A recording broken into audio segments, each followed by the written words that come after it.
បងហើយនេះគឺជាលុយខ្លាំងខ្លាយកระดาษ50000ណាដូចជាមួយលុយសុទ្ធមែនតែនបើសិនយើងចាប់បានលោតកូដក្រហម error បែបហ្នឹងនឹងលោតសញ្ញាកណ្ដឹងអញ្ចឹងបងប្អូនត្រូវលើកយកមកឆែកបន្ថែមហើយបងប្អូនអាចមើលបានណាមានទាំង 3D ហើយកระดาษវាក្រាស់ល្អនិយាយទៅយើងមើលនៅភ្នែកទេសឹងតែអត់ដឹងតែបើសិនយើងមានសមត្ថភាពចាប់បានលុយខ្លាំងខ្លាយបងប្អូនអញ្ចឹងឥឡូវខ្ញុំធ្វើការលើកលុយចឹងឥឡូវចាប់បានមកស្លឹកទៀតហើយណាលោតកូដ error ទៀតហើយឥឡូវខ្ញុំលើកយកមកឲ្យបងប្អូនមើលបន្ថែមទៀតចឹងនេះគឺជាលុយដែលសុទ្ធរាប់មកអត់មានតាក់ទេខ្ញុំដាក់ម្ដងទៀតណាបងចាអញ្ចឹង60សន្លឹកกระดาษ50000សុទ្ធអត់មានស្អិតអត់មានតាក់ទេលុយសុទ្ធរាប់មកស្មូតល្អរាប់បានគ្រប់ប្រភេទលុយចំណែកឲ្យលុយខ្លាំងៗពេលរាប់ទៅគឺលោតតាក់ស្អិតអញ្ចឹងឥឡូវខ្ញុំដាក់ម្ដងទៅឲ្យបងប្អូនមើលឲ្យតាន់ណាចានេះលោតកូដ error ទៀតហើយនេះกระดาษ50000ខ្លាំងៗដាក់ម្ដងទៀត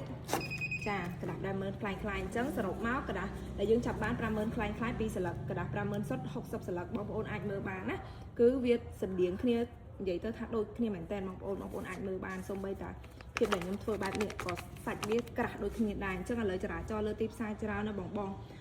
មានតម្រូវការច្បាស់ម៉ាស៊ីនហូបលេខតាក់តងមកណាគឺយើងមានម៉ូតច្រើនមែនតើសម្រាប់បំពេញតម្រូវការបងប្អូន